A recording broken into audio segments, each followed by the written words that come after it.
Ang lulutuin natin ngayon ay creamy sopas. Welcome po sa Kawali ni Waray. Hello guys! Magluluto po tayo ngayon ng creamy sopas. Kasi napakalamig dito sa pinuntahan namin. Gagawa po kami ng soup para po pangtanggal ng lamig. Ang mga ingredients po nila ay bawang, sibuyas, manok. Naglagay din po ako ng chicken hotdog na merong cheese.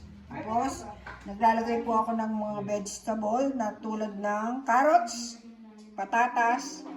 Tapos, gumagamit din po ako ng gatas, konting patis, at ang sopas.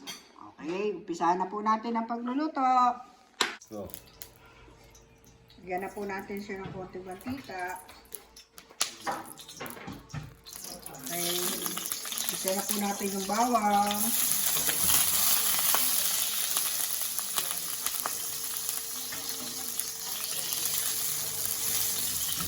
Papulayin na po natin siya ng konti. Kasunod na po natin ng sibuyas. Ang dami po dito pulang sibuyas. Pwede din po kahit ano.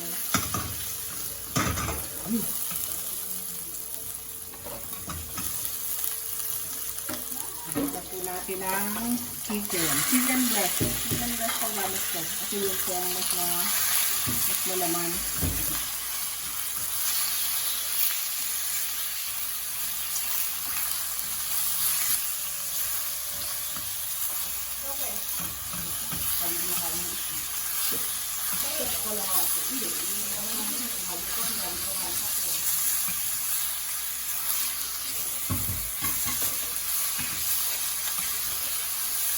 Okay, haluin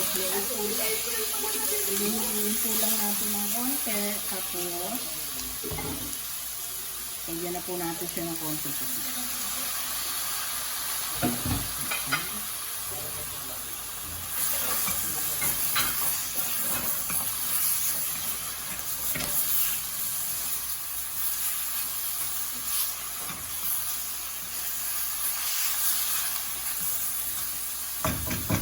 Lagyan na po natin siya ng tubig para pakuloy na po natin siya para lumambot.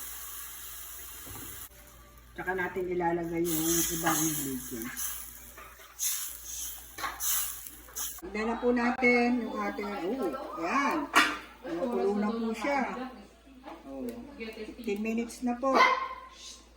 After 15 minutes, pwede na po natin ilagay ang ating mga ilagay po natin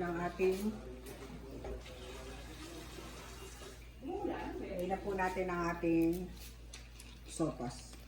Inuhugasan ko po ito bago ko ilagay kasi po para hindi siya magdikit-dikit at mawala yung ano niya. Para maputi-puti. macaroni ano yan? Macaroni noodles.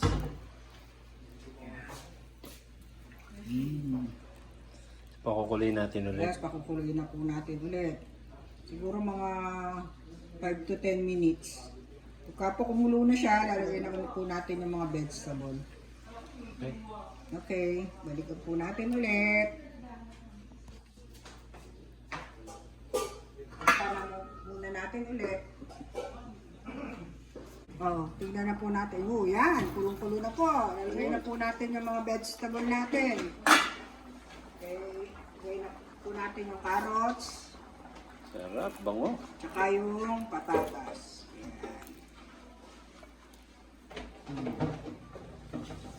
Yan. Tapos, Tapos lagay na rin natin yung itong hotdog. hotdog. Yan. Para ang susunod na lang po natin lalagay ay yung gatas. Nakakuha pala ako ng ito ho, pwede kayo maglagay ng ganito. O kaya ng polio. Meron po akong nakuha sa rep. Pwede po yan. Dagdag din po yan sa mga vegetables. Okay. Pakukuluin na lang po muna natin to at palalabutin natin ng konti yung patatas at carrots. Tapos lagyan na natin ng gatas tsaka ihulog natin to. Okay na po. nilagyan ko na po ito ng gatas. Antayin na lang po natin siya kumulo uli sandali. Pagkatapos po, lagay na natin yung gulay na panghuli, yung pong pechay, pechay bagyo. Kasi madaling maluto yun eh. Pakuloyin lang po natin para huwag makurta yung gatas. Gulo na po, lagay na natin itong gulay natin. Sarap.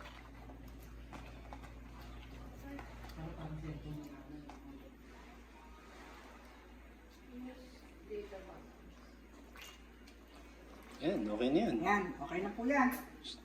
Actually, Ito na po yan. tatakpan mo na lang yun, maluluto na yan eh. Okay, kung nagustuhan niyo po ang aking paraan ng pagluluto, please like, share, and subscribe. Happy eating!